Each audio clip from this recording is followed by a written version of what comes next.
Good afternoon, DPAC staff. Thank you very much for joining me today. Tried very hard to get started in a timely fashion this time. I think we were a little bit late on the last broadcast, but wanted to first of all wish everyone happy holidays. This is one of my favorite times of the year, and I know to different people it means different things, but for me it means that I get to spend time with my family, who are all very dear to me.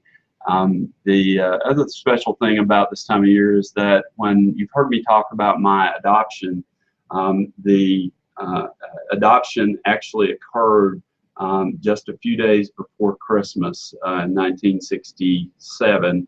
And so my mom at one point wrote a very touching piece that won a regional competition. I picked up the newspaper, the Asheville Citizen, which was our original newspaper, and it said on the headline, Christmas adoption was our blessing. She had won a contest for a regional newspaper, writing about how blessed she was to have been able to adopt a child. And so it always reminds me of that. I was sharing that with some kids at Chris Kids yesterday during their holiday luncheon, and talking with them about what our goals are for the organization, and just reminded me of how very thankful I am that a social worker found a family for me that was very special, very loving, gave me the appropriate correction. I can assure you I needed plenty of it when I was growing up, but it is a very special time of the year, and I hope you find those things to celebrate that are special to you. These live broadcasts are really my commitment to you to try to continually share with you how things are going in the department. I think oftentimes we allow the news media to portray, even for our staff, how things are going. And I want to make certain that you hear directly from me that we're making improvements. We're making improvements all over, and that needs to be coming clear to you. It also comes along with things that we need to be doing better. And so I want to touch on a few of those things as well, so that you know what's on my mind and are able to in turn respond to me. And I thank everyone who took the time to respond to the last broadcast. I was able to respond to some of you individually. Many of those responses were just thanking me for talking with you. Some were suggestions like, why did you start out with child welfare and not with OFI? And so I took that to heart. So what I'm going to do to begin with is start with OFI, which I consider to be a vital part of the work that we do in this department. I oftentimes tell folks that when I was a child welfare worker, that a couple things happened every time I received a report that I needed to go out on to check on children. And it was back in the day when we did not have a Shine system or any other computer system. And so I would go to the file room. That was the very first thing I did. I checked the file room to see if we had history on a family, and if we did, exactly what that history was.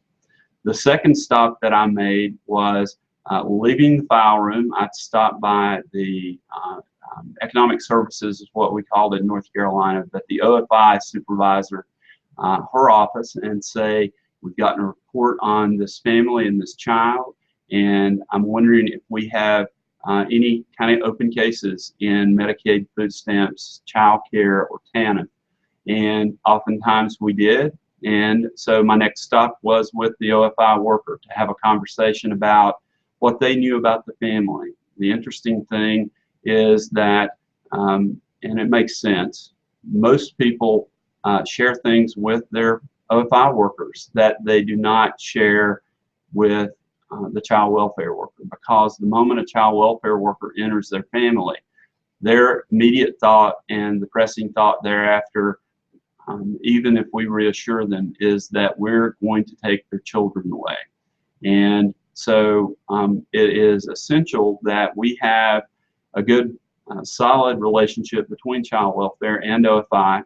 Some of those things are things that we need to work on, because we've gone to the Georgia One system It has kind of done what I called in Hall County the other day. We've gone through an unceremonious divorce of child welfare and OFI.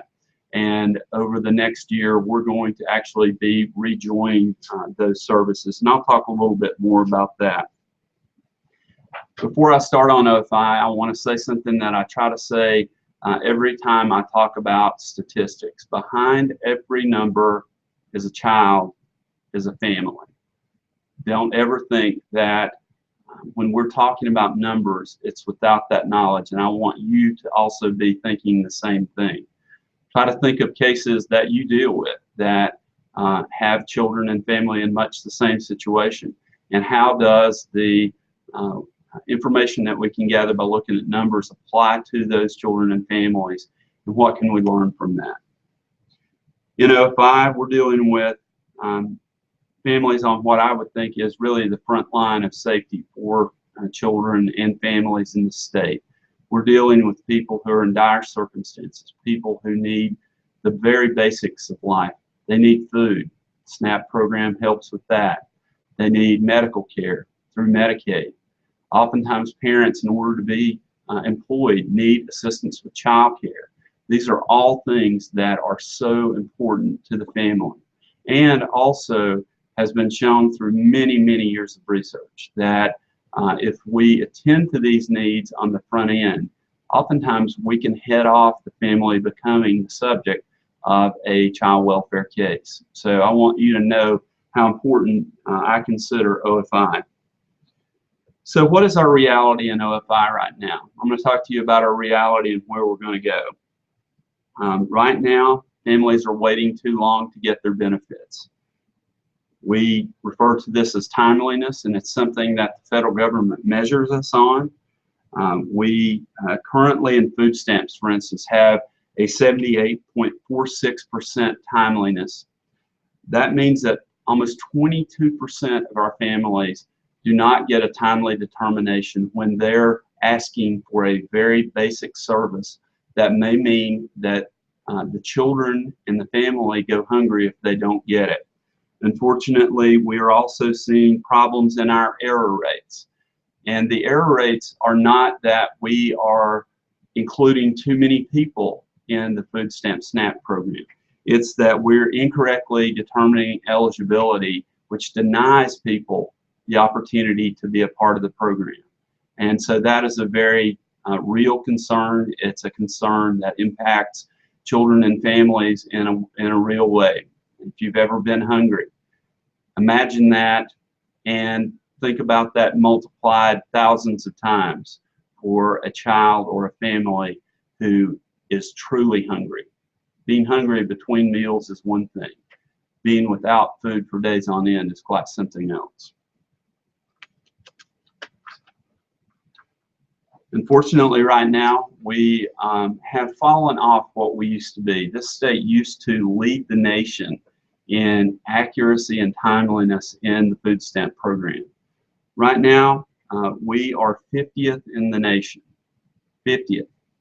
That's somewhere we do not want to be.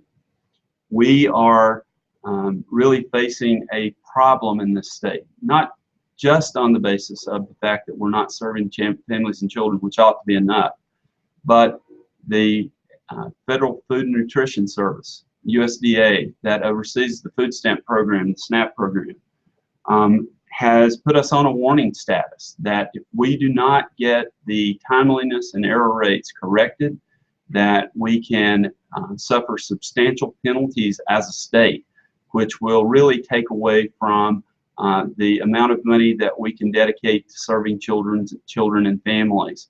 And will have to be replaced with state funds, which restricts what we can ask for otherwise in the department. And we do have many needs. I want you to know that I do believe that we are able to rectify this, and we're working very hard on that, and that we are able to get back to the point that we were able to really have such success in these programs that we were getting federal bonuses, not penalties, but bonuses. And we were able, in very difficult times, to pass some of those bonuses along to the workers that were completing the cases to reward them for good work. So that's where I want to get back to. I think the fact that we have hired nearly 500 staff since January of 2014 is a step in the right direction, although we are still hiring. We also have a new phone system. The HIX and Avaya platforms were not sufficient, and so we now have a new phone platform called NextPhase that has had a couple of bumps in its inception, but we are certain that as we go forward that this system is going to serve us well. It does not throttle calls, meaning that people don't get cut off. It also allows for virtual holds, meaning that people can call in. If they don't get a person immediately, they can leave their name and phone number, and we can call them back, which prevents them from having to hold for long periods of time, which has been true over the last several months. We also are having complaints about customer service, and I have to tell you that I understand it's difficult. You've got a lot of people demanding your time. You've got a lot of people who are upset. But regardless of that, my expectation of you is that you provide excellent customer service to those that contact you in every way. That means that if you encounter somebody in the lobby and they need to see somebody, you take the initiative to assure that they are seen by somebody in the office. If you're speaking with someone on the telephone, even if they lose their temper and they yell at you, please maintain your professional demeanor and assure that you provide them with kindness, something that they may not have received from anybody else that day. Be kind to people. Help them as best you can, and be understanding that their lives are very difficult, as ours are, but in many ways they don't have the advantages that we do. Many of the people that you talk to, even if they're having a bad day and they're yelling at you, you have a job, and many of them do not, which makes for extreme stress on families and children. I also want you to know that I've heard many of you talk about compensation. Compensation in both OFI and child welfare is a major concern for us. We are looking at ways to build a career ladder, and that would mean helping you based upon your performance to increase your salary over time. I know that our salaries are low. I recognize that. I make that point at every opportunity with the governor's office, with legislators, to make sure that they keep that in their line of sight as they're doing the work they have to do. They're the ones who are responsible for giving us the money that we need to operate.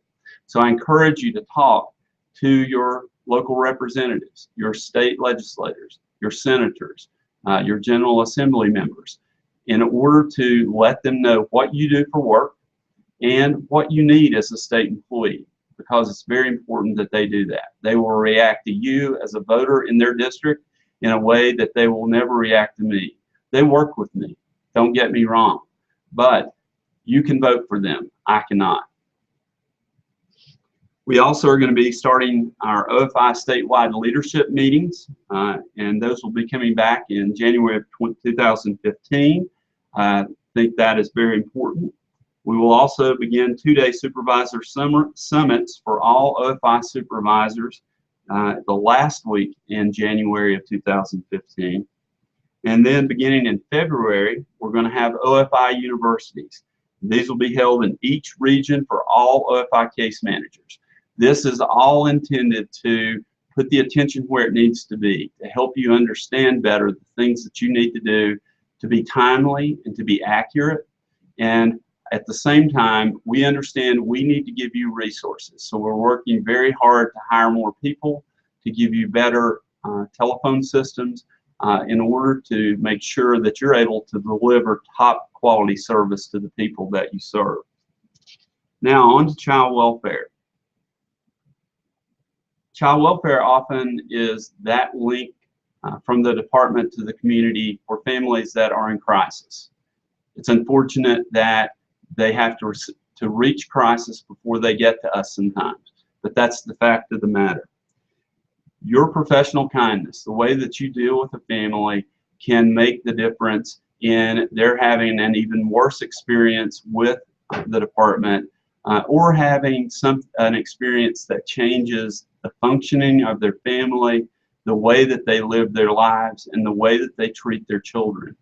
You are assigned as the helper to that family. That's what social work is all about, helping families to recognize the problems that they have, to look at the strengths that they have as a family, and take those and be a better family using them. Through hiring, we have been able to lower caseloads for our child welfare staff, and I know that that is only one step. I have been in several counties in the region out talking with staff. I was in Hall County this week to talk to their entire staff. Caseloads are still an issue, and we understand that. I want you to clearly hear from me, however, that in the upcoming budget cycle, I'm confident that the governor is going to recommend a good number of case managers be added to child welfare, as he did this year. 278 were added this year. I suspect that at least 278 will be recommended to the General Assembly in the upcoming session. And so that if that is approved, we can then move to hire those prior to July 1st, so that we can get them on, get them trained, and get them in the field to help you to lower caseloads. I think it's essential to get caseloads in the line in order to be able to do top quality work. That same opinion is held by Governor Deal.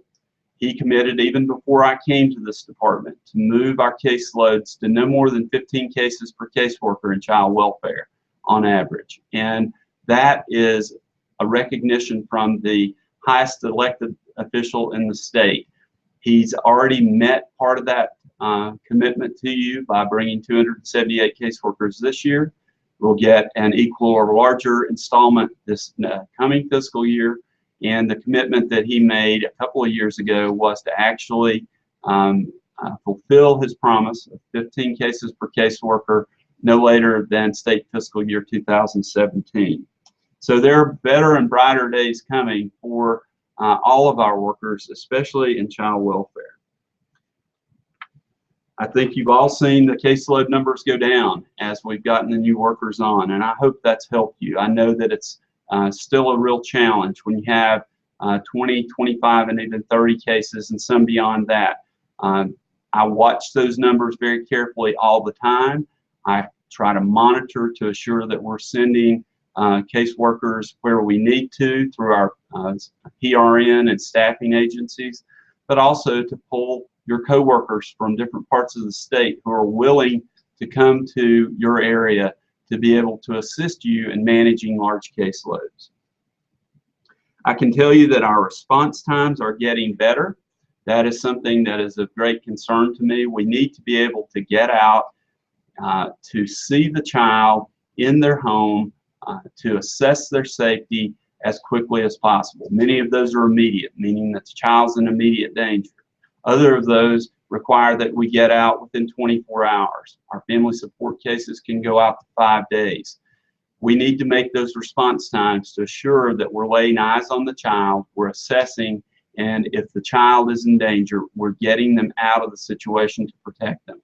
That's the way we prevent child deaths. Research shows that the mere fact that a caseworker makes contact with the family reduces the likelihood that a child will be seriously injured. And so we want you out there to provide assistance to the family as quickly as possible if there is a problem. My expectation is that we will meet response times in at least 95% of all cases that we handle in child welfare. That expectation is built around my experience and the experience of many other people who've done child welfare for many years.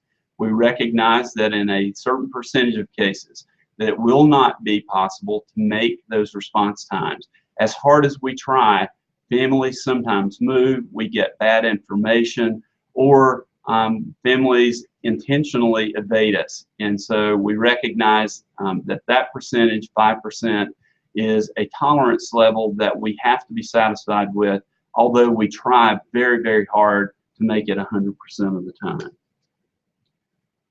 We also know that the number and percentage of children who are experiencing repeat maltreatment is going up. Repeat maltreatment, in my estimation, is one of the best measures of the effectiveness of the services that we deliver in child welfare. Repeat maltreatment, for those who are not child welfare professionals, means that we have had an intervention with the family, we've provided services, we've left the family, and then within a period of time, they have come back to us and been maltreated again. That means somehow that the services that we provided either lacked in sufficiency or that the families had more significant problems than we were able to detect. So we need to keep an eye on how often it is that those families return to us for additional services because the child has again been maltreated. I want to see that number go down. I'm also hearing from foster parents, and this concerns me greatly, that they are receiving children in their homes without full information about the child's background. Now let me say, I understand that oftentimes we take children into care on an emergency basis and we don't even have full information. However, there are times when we have had the child in care, we have full information on the child's background, we know that there are problems, and we're failing to provide that information to a foster parent. I'm not going to begin to guess why we do that. I have some ideas about that, but I won't go there at this point. What I will say to you is that if you have information that tells us that, for instance, a child is a sex offender and may be dangerous to another child in the home, or if the child is, for instance, a fire setter, and this is a real example, we provide information to those foster parents in advance. We set up the kind of services that the child and family needs in order to be able to assure that the foster parent can adequately care for the child and protect other children that may be in their care. In the example of the child who was a fire setter, the president of the state's Adoptive and Foster Parent Association shared with me last week that he had an instance which he took a child into his care and the child set fire to his church. Later we found out that that was a history that the child had that was well documented within the case. That is unacceptable. We can do better than that. We must do better than that to protect the children, to assure that foster parents are able to provide the very best of care to the children we have in our responsibility. I'm also hearing that parents and children and foster children cannot reach their caseworkers. I need you to provide good contact information, including your phone numbers, your cell numbers, and your email addresses to the people that you work with. Those who are on your caseload need to be able to contact you. And I need for you to return their calls in a timely fashion. What you'll learn from doing this is that if you return calls in a timely fashion, in most cases you can preclude a number of other calls that will take place as a result of not returning the call in the first place. And you can preclude that person reaching out to me and telling me that their caseworker did not return their telephone calls and showing me documentation of where those calls were made. So please work with your parents, with the children that are in our care and custody. You never know what kind of information is waiting on the other end of that call. It may be something that is very helpful to you. It may be something that is very pertinent to protecting children and assuring that they have the very best. I think it's very, very sad when I talk to a foster child and they tell me they've been trying to reach their caseworker for 6 weeks and have not been able to do so. That's unacceptable also. We can do better than that. I understand that it's been a tough year for both OFI and child welfare. Frankly, it's been a tough number of years for this agency. My hope is that we are finally in an upswing, that we are getting the resources that we need in order to be able to provide better services. I know for a fact you don't come to work not wanting to provide good services to the families and children in our communities. I know for a fact that you did not go into the field of social work to be an obstacle to families and children, but to be a help to them. So please keep that in mind. Especially during the holiday season, this is a very stressful time. Try to do everything that you can to help families and children. Avoid the stress, remediate the stress, and to get the things that they need. You probably saw that I was reaching out far and wide, trying to assure that all the children in foster care had a minimum number of gifts for the holiday season. Part of the reason that I did that is I wanted to make sure that those children who are away from loved ones, who are away from their familiar settings, away from pets that they love, that they had something that was comforting to them on Christmas Day. That may not sound important to some, but I can tell you, to a child in care, it is very important. To any child, it's important to know that they're cared about and loved. Not that material things always do that, but we don't want children to not have what they see other children getting. And so we were very successful. I must thank all of you who donated money. I know that you don't make a whole lot of money, but I also know that when I put out the call for people to respond to the needs of these foster children, that we had hundreds of people step forward, including many, many caseworkers and OFI workers throughout the state of Georgia. So thank you for your commitment. Thank you for doing that for these children. Also beneath that is an effort to try to assure that foster parents are not overly stressed during holidays. You can imagine that if a foster parent who doesn't get a large per diem for a child is trying to provide gifts for a child and doesn't have help, that can place additional stress on them. We also know that children, unfortunately, sometimes are maltreated in foster care. This is a prevention effort as much as it is an effort to assure that children have a normal experience around the Christmas holidays. So please work with families and do everything that you can to make their lives easy. I know that many of you sacrifice time with your own family. My goal is over time to make that less of a burden on you. We're trying to get the staff in that will make that a possibility. So please, I ask you to stick with us. Many people are leaving the agency because the stress is too much. We have too many cases. But I can see the point in time where we're going to have adequate staff.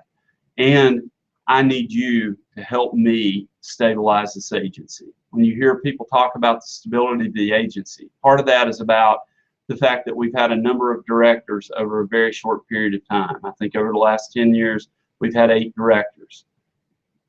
It's important to have stability at the top, but it's also important, vitally important, that we have stability in OFI caseworkers and in child welfare workers, because it takes time to build relationships with families and children. Every time we lose a worker, we have to rebuild a relationship. And for children that have had to make many, many relationships over their young lives, it becomes increasingly difficult to trust anybody and make those relationships work. So please stick with me if you at all can. I want to make sure that you remember, again, that the work that you do is really assuring that people throughout the state, families and children, have the very bare essentials to be a human being. It's food, it's medical care, it's protection for children. This also has an impact when you deliver good services that I think is immeasurable. We have a lot of measures around a lot of different things, but I think the kindness that one person shows to another is immeasurable.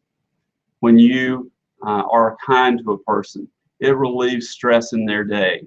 It also provides a good example for them as to how they should behave with other people. So that's the reason, beyond the fact that you're a state employee, that I ask you to be kind, to be professional, and to be courteous, especially during the holiday season when people are very stressed. I'll close for you with a quote from Mother Teresa that I find to be very personally relevant. She said, "Every positive action you take creates a ripple of good that washes across all humanity. I want you to think about that, because that person who you are kind to on the telephone, who is trying to get benefits that their family needs, may in turn be kind to the child that's in their care instead of turning around and reacting in a way that harms the child. That child may be the person who, not being abused, is able to become the fully potentiated human being that they are meant to be. And that may be the person that finds a cure for cancer. It may be the person that's the next president of the United States. It may be the next great peacemaker in the world. If we can do that, if we can provide kindness on an individual basis, I think we are in a good position to have faith that our state will continue to be a great state and that it will have a community that is worth living in. Thank you very much, and happy holidays.